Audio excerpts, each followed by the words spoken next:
This is a guy that clearly is qualified to do the job. But what sucks is that they were understaffed. Clearly, they were understaffed.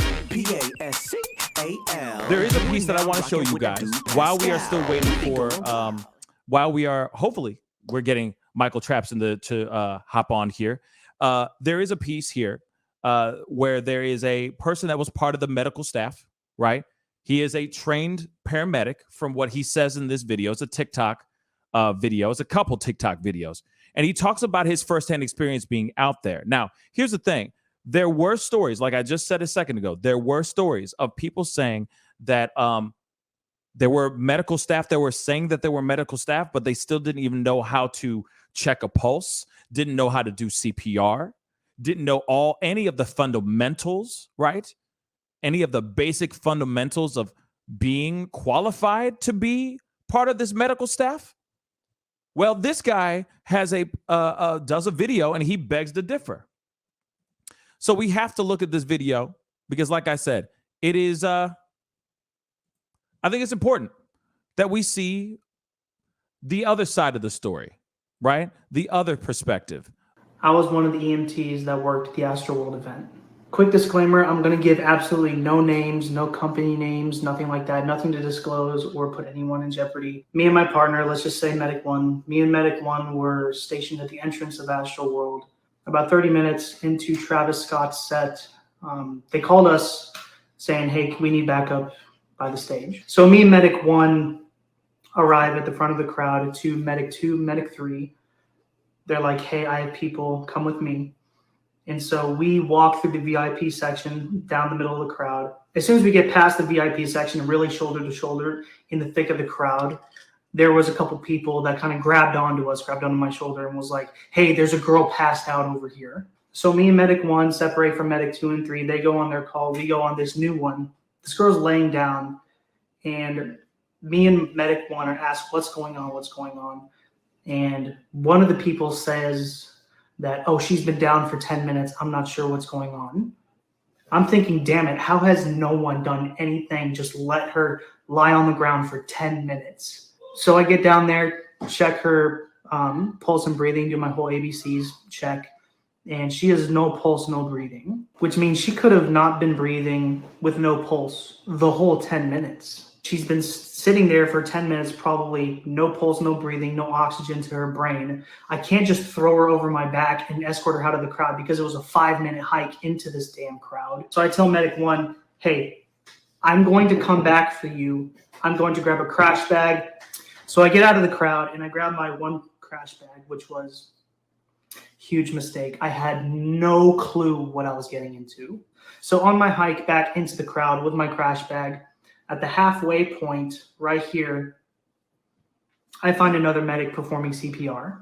I get down. I'm like, hey, dude, where's your partner? What's going on? And he's like, I don't know, man. I just saw this person who's no pulse, no breathing. I just started CPR. I don't know how I'm going to get him out. In EMS, you have to complete your first call before you can assist on any other ones. And so I was like, okay, look, I'll come back for you too. I need to go to my original guy. So I head out. And then in the middle point between the midpoint and my end point right here, I find a third person performing one-man CPR on another man. And I get there. I'm like, hey, what's happening? Where's your partner? And they're like, they're taking care of another unconscious person. I need to do one-man CPR. I don't know how I'm getting this person out of here. So here I am presented with 3 different EMS personnel providing one-man CPR on 3 different patients, completely isolated from each other, no backboard, no way of getting out. And I'm just like, God damn it. I was one of the EMTs that worked at the Astroworld event. That is number 1. There's number 2 here too. He's got it's a 3-parter, but this is information. This is a guy that clearly is qualified to do the job. But what sucks is that they were understaffed. Clearly they were understaffed.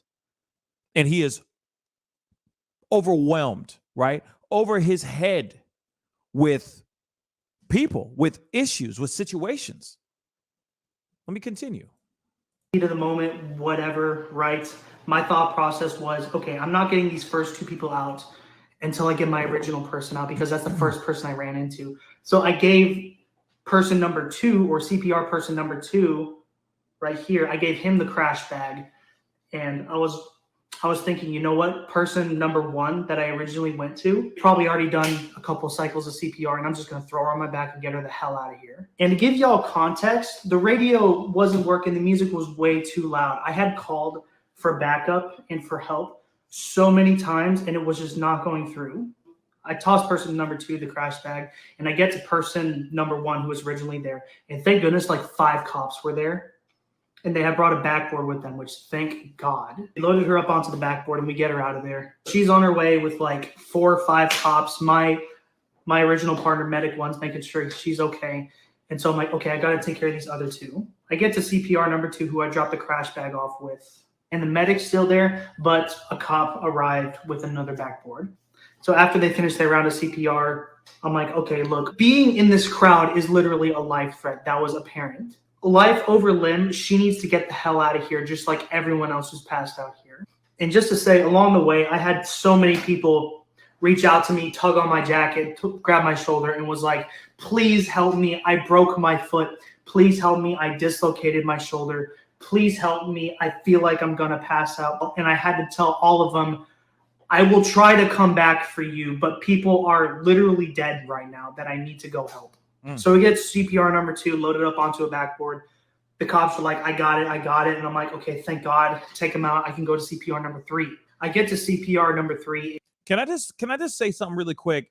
Can you imagine, like, this? It's almost like they're in a war zone. Like you're in like some crazy, you're in the shit, right? All of a sudden, out of nowhere, you are just in work mode. You are in rescue mode. That's the word, right? You're out there trying to do everything you can to save people. And he's going from one CPR to the next, to the next. I mean, it's just, he's turning every which way, and he's got people all over the place that are just grabbing him and going, I need help, blah, blah, blah. Because why? Because they were understaffed. Now, I'll say this, though, too. Just in defense, right? Let's just play this side really quick, because there is this a piece, and I still have another video, part 3 on here too. But I just want to point this out real quick. Everybody who was sitting there saying that these medical staff were asking for them to check their pulse or to perform CPR. What if they were just sitting there going, I'm busy doing this person right now. Can you check their pulse for me, because I'm busy trying to save this other mother lover's life right now? That could be it too, where it's just severely overwhelming, where you're just trying to take care of one person while other people are falling like flies, dropping like flies, right? And you're going, hey, check his pulse while you're still trying to do compressions on one person. I mean, imagine the insanity of being within this, inside of 50,000 plus bodies. And these people are running over to you going, I broke my ankle, or I broke my foot, or my face, and I can't breathe. All these things, people just on the ground. As he's saying right here, he's turning one way, he does compressions, turns around, he's doing somebody else. I mean, it's insane. To me, this all comes around the fact that they were understaffed. Not only just underqualified, most of them probably, some of them were probably underqualified maybe, or some of them couldn't handle the pressure. So when they were thrown into the shit, they probably were like, oh my God, you see what I'm saying? That the anxiety, imagine that, y'all. Imagine, right? Let's continue. We got this half and then one more video, and then hopefully Michael Trapson will have time to chop it up. And no one's touched this man. No one's helped this man. He needs a crash bag. So I sprint out of the crowd, grab another crash bag, bring it back. What do you know? Security with a backboard. I'm like, thank fuck, teamwork, right? And so as soon as I get third CPR, kind of out the door, out of the way from the crowd, I tell them, look, 3 people dropped in the span of 10 minutes that only I could see. There's like over, 50,000 people here, and I witnessed 3, only me, There's got to be more. I told those medical personnel, look, I'm going to go in and find these people, do one-man CPR, do whatever needs to be done to make sure, provide the best amount of care possible and get them the hell out of here. This was just the higher acuity patients. Me and Medic 1, my partner, probably dealt with 5 or 6 other lower acuity. And when I mean lower acuity, I mean not instantly dying, right? I'm talking about broken feet, AMS, people who don't even know their name. They don't even know how to speak anymore. It was horrendous. Me and Medic 1 ran our asses off. Last one. Whoops. What? Okay. I'm like, in the thick of this, I'm like, so many people are going down, so many people are getting injured.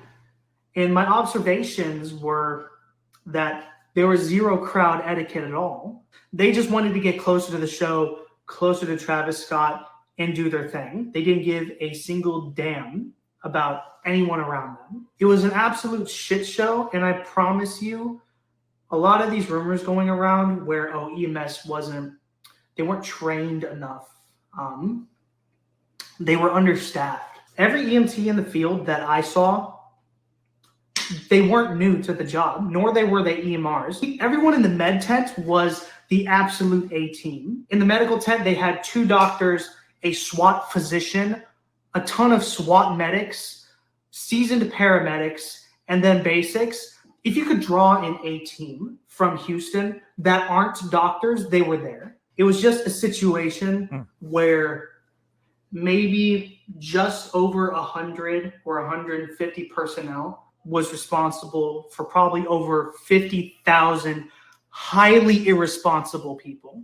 Whose fault is it? My observations was the crowd. There were probably some, and you could probably see from the videos going around the internet, these people who are getting up on these towers, screaming at camera people, please stop the show. Those are the heroes. Those are the people who need to be applauded. Agreed. Because those are the people who actually gave a damn, saw that people were dying, and were like, hey, look, this concert doesn't mean shit. 8 people are dying. At the end of the day, we had 8 confirmed deaths so far, 11 confirmed cardiac arrests. What does that mean? That means 8 people confirmed dead on scene, and the other 3 are still being worked on in the hospital. They might be vegetables by this point. Just highly frustrating. Me and every single one of the medical personnel did our very best, and we're being slandered. We were presented with an impossible situation, and everyone was escorted to the hospital. Everyone was taken care of to the best of everyone's ability, and I know for damn sure whoever my hands touched, I did my absolute damnedest to provide the best care I could. It's just sad to know that when you bring over 50,000 self-centered people who only care about themselves into one place, this is what happens. Here it is, guys.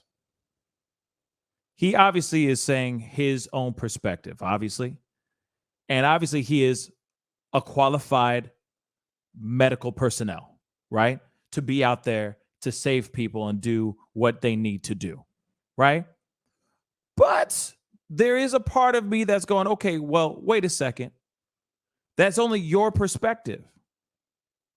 There are other people that are saying stories, and, we obviously have to take it with a grain of salt, because these people could be telling the truth, or they could be fibbing. They could be capping like a mug.